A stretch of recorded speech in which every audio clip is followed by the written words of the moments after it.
Man, turns out that there are some awesome benefits to being a complete lunatic. Especially after Top Gun Maverick, but also as the Mission Impossible series comes to an end, Tom Cruise has arguably solidified himself as the last true movie star, and perhaps the greatest action hero in cinema history. His eternal youth is a bit of a meme at this point, but even his movies keep getting better and better over time. If you go back and watch the first Mission Impossible film from 1996, it still holds up. It's a great story. There's good performances from Ving Rhames, Jon Voight, Jean Reno, and lots of cool spycraft stuff. But other than a couple tense moments and a few decent twists, in comparison to what the series looks like today, it's almost quiet. Particularly since Ghost Protocol, Mission Impossible has become one of the most exciting blockbuster franchises out there, and I'm really looking forward to Dead Reckoning, Parts 1 and 2. That said, these movies paint a ridiculously unrealistic picture of intelligence and counterintelligence agencies worldwide. And I'm not talking about the hyper-advanced gadgetry, over-the-top catastrophes, or even the fact that all the agents are incredibly attractive.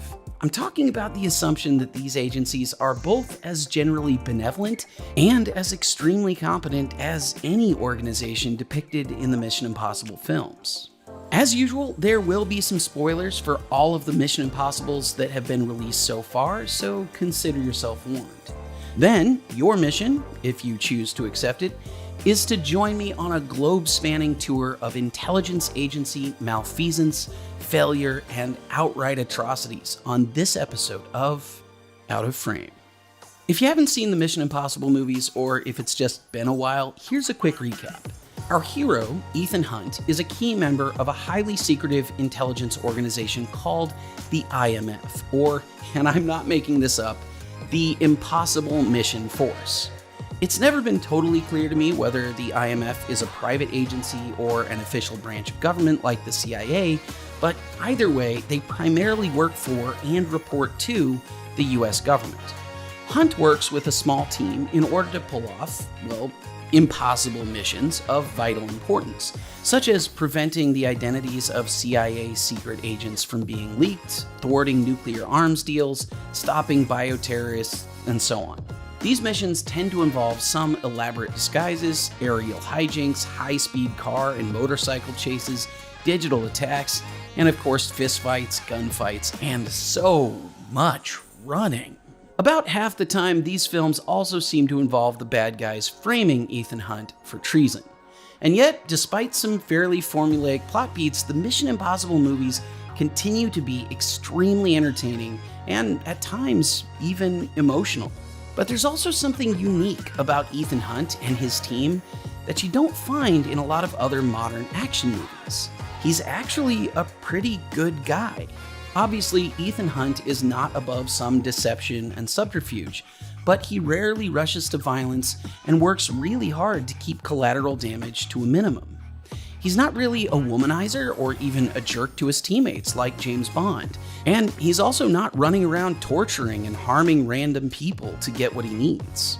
Looking at you, Jack Bauer. For the most part, Hunt puts himself on the line and never asks anyone else to risk more than he does to complete his mission. That's a pretty serious hero right there.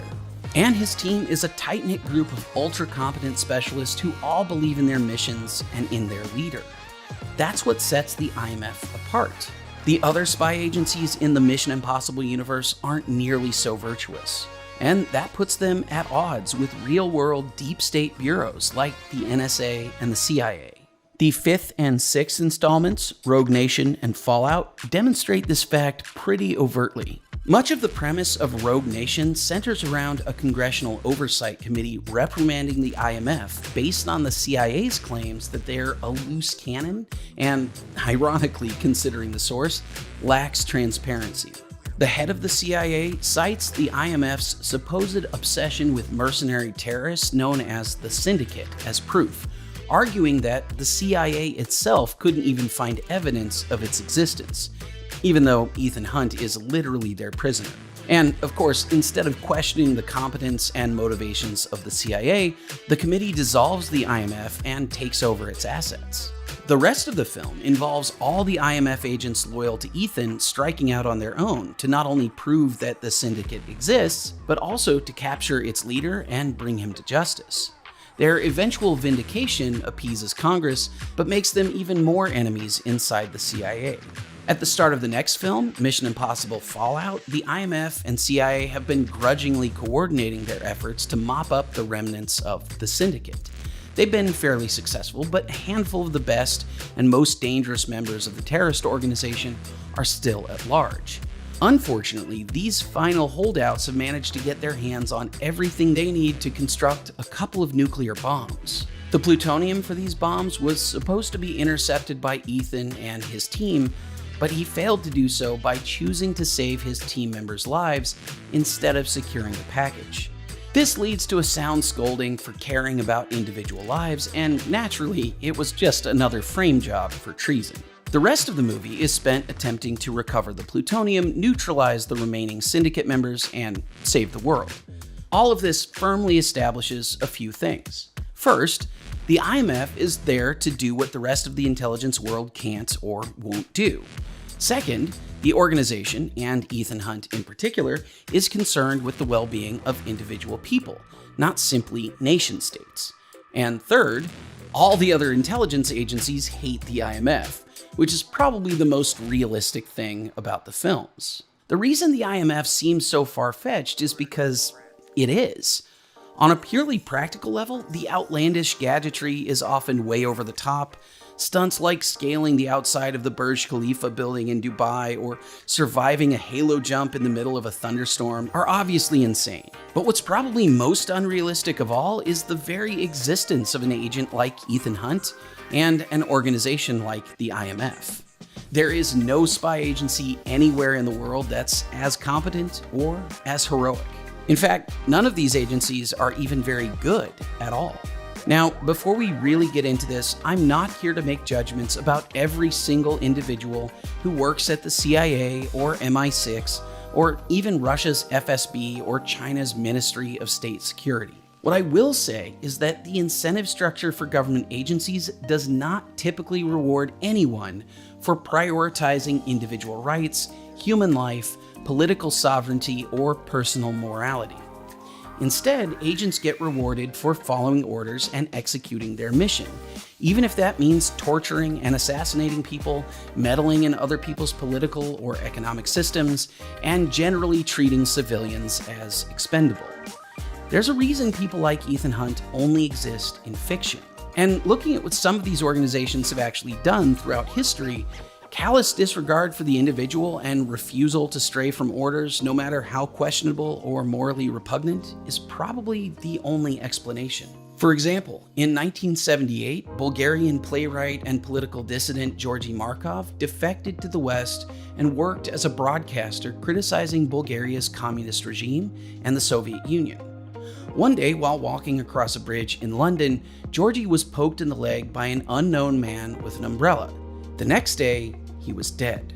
He'd been injected with a tiny metal ball laced with ricin. Though only strongly suspected at the time, it was later revealed that the Soviet KGB had ordered and carried out the assassination working with the Bulgarian Secret Service. And Markov was by no means the only dissident who's been assassinated by the KGB, its predecessor, the NKVD, and its successor, the FSB. The Chinese Ministry of State Security is notorious for stealing data, from business IP to government secrets. They also frequently target dissidents, both inside and outside their own borders, especially anyone even tangentially involved in pro-democracy protests. Even if all they did was help protesters with their bills. Even if all they did was acknowledge that something happened.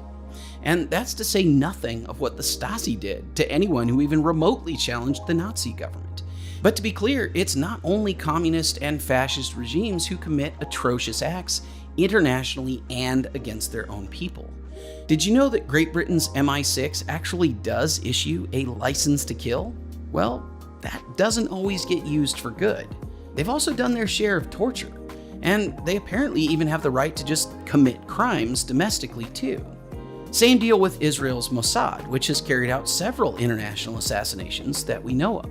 Using spy agencies to hurt and murder people in the name of the state is one of the things that virtually all governments have in common. And that brings us to the United States. I'd bet you already know a little bit about the enormous domestic surveillance program run by the NSA and exposed by Edward Snowden in 2013. What you may not be aware of is the fact that despite the huge media impact, the government's surveillance of innocent Americans without due process never actually ended. If anything, the US surveillance state has only gotten bigger. The enormous advances in both technology and government reach, especially since the turn of the 21st century, has made it easier to observe more of what more people are doing more of the time.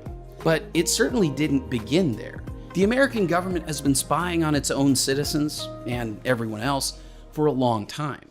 Take Project Mockingbird, for example. That started in 1963 when President Kennedy ordered the CIA to wiretap various journalists for allegedly revealing classified information. It laid the groundwork for the mass surveillance of the anti-war movement in the late 60s. Then there was Operation Condor in the 1970s and 80s, in which the CIA backed several right-wing dictatorships in South America, simply because they weren't communist. Of course, the Soviets were doing the exact same thing at the same time, promoting socialist and communist leaders, supporting military coups, and arming satellite states against the US. But going back further in time, in the years following World War II, both the CIA and the FBI actively recruited 1,000 or so Nazis as Cold War spies, including some who were almost certainly war criminals. Beginning in the 1950s, the CIA ran a string of covert programs like MK-Ultra and MK-Delta, which combined various forms of torture with high doses of LSD in an attempt to discover methods of brainwashing and mind control. And speaking of torture, it's pretty well known by now that the CIA tortured terrorism suspects without a trial at Guantanamo Bay and lied to Congress about it, which incidentally is also still open. Oh, and we can't forget the fact that the CIA funded its fight against the Nicaraguan government in the 1980s by trafficking cocaine into Los Angeles. The US government is also the world's largest known arms dealer, providing weapons to all sorts of political groups around the world, including many that turned out to be not so good. I actually talked a lot more about these kinds of examples in the episode I did a few years ago about The Boys, so go check that out if you haven't seen it. While these piles of misdeeds and scandals can certainly make it seem like maybe the CIA and the NSA are the worst of the lot, I do want to make something clear. All of this stuff, the murders, the spying, the torture, the secret hot and cold wars, is just an incomplete list of the things we know about. And as much as the US agencies hide behind national security and top secret classifications, thanks to Freedom of Information Act requests, public hearings, and periodic declassification of information, as Americans, we still enjoy far more transparency than almost any other country. Seriously. In the years since the Soviet Union collapsed, we've learned about all sorts of unspeakable horrors committed by their various intelligence services and other government bureaus. Forced starvation, cannibalism, shockingly inhumane treatment in the gulags, involuntary medical experimentation. We only know about a fraction of what the Soviets did because so many of their records were destroyed before Glasnost. But what we do know often makes the US spy program seem downright friendly by comparison. It turns out most of this stuff isn't really like Mission Impossible at all. And the question I have in all this is, how is all this torture and assassination actually helping anyone? I understand the arguments that these agencies make in favor of their own existence. They're necessary because other, more dangerous, less benevolent countries are going to engage in assassinations and spycraft, so we need the means to defend ourselves. Heck, they even make these claims in spy movies, and they're not wrong. There are plenty of threats out there. But I'm not so sure that's a justification for what we actually have. Do we really need hilariously unaccountable government-run bureaucracies like the CIA, the NSA, or the FBI running around killing people, propping up cartels and terrorist groups, running guns to other countries, fabricating domestic threats, and generally committing crimes all over the world in the name of national security? None of that makes me feel very safe, and it all seems like a good way to start new wars that create even more problems in the future. Maybe I'd feel differently if they were consistently effective at getting and sharing accurate information, but they're not. Our spy agencies have a history of failing to thwart major disasters. Japan's attack on Pearl Harbor might have been prevented before it was able to sink a bunch of critical warships and kill 2,300 people were it not for agencies that didn't talk to each other. During the Korean War, South Korea could have been better prepared for North Korea's invasion, and we might have known more about China's involvement and backing. There were a ton of blatant intelligence failures regarding the Vietnam War. In fact, the CIA's evaluation of their own performance is brutal. And while that was happening, in 1973, intelligence services failed again with the Yom Kippur War. Right up until the Arab coalition attacked, both Israel and the US were convinced that such a thing couldn't happen. Instead, we narrowly avoided a nuclear apocalypse. Twice. Just 6 months before the Iranian Revolution of 1979, the CIA said, Iran is not a revolutionary or even a pre-revolutionary situation. The 9/11 Commission admitted that the 2001 terrorist attacks on the US should not have been a surprise. The terrorists actually gave plenty of warning that they were planning to do what they did. And even recently, the CIA utterly failed to anticipate how quickly and completely the Taliban would regain control of Afghanistan after the US withdrawal. If you're interested in a more detailed look at many of these examples, you can read Legacy of Ashes, The History of the CIA by Tim Weiner. But again, I want to know why we are allowing these organizations to have so much power inside the government. Why do we give them the authority to commit horrible acts in the name of the United States people? Why do we trust them at all? As much as I love the Mission Impossible movies, I'm going to lay a little bit of the blame on everyone who's been involved in that series, first on TV in the 60s and on the big screen today. Same goes for Ian Fleming's James Bond, Bourne Identity, and all the other awesome spy movies we've gotten over the years. They're thrilling and fun to watch, but they often distort our perception of reality. Real spy agencies aren't the IMF. They aren't heroic. They aren't all that competent. They aren't even particularly exciting or cool. They mostly seem to alternate between being extremely boring and utterly horrifying. I don't want to imply that there are easy answers here. The world is a mess, and it's absolutely true that other, often much worse governments are constantly trying to undermine the more free parts of Western society.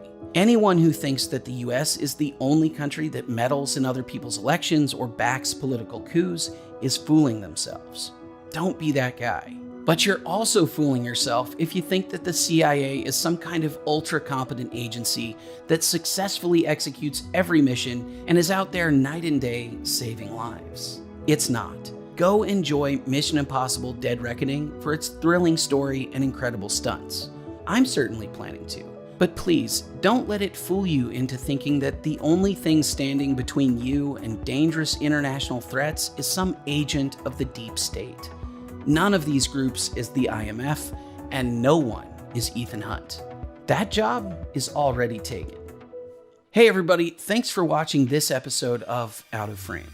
This message will self-destruct in 5 seconds. No, I'm kidding.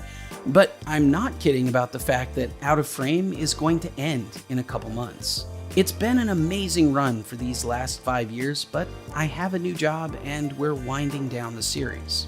However, there's still going to be new content coming out on this channel, and we've already put out a few experimental shorts to see if a slightly different kind of content will work. Check those out and leave a comment letting us know what you think. In the meantime, I just wanted to say thank you to all our patrons and Subscribestar supporters over the years, especially to our associate producers. Y'all have been incredible. For everyone else, definitely still subscribe to the channel, click that bell icon to get notifications for the final few episodes of this show and all our new content coming up, and follow us on all the social media. I'll see you next time.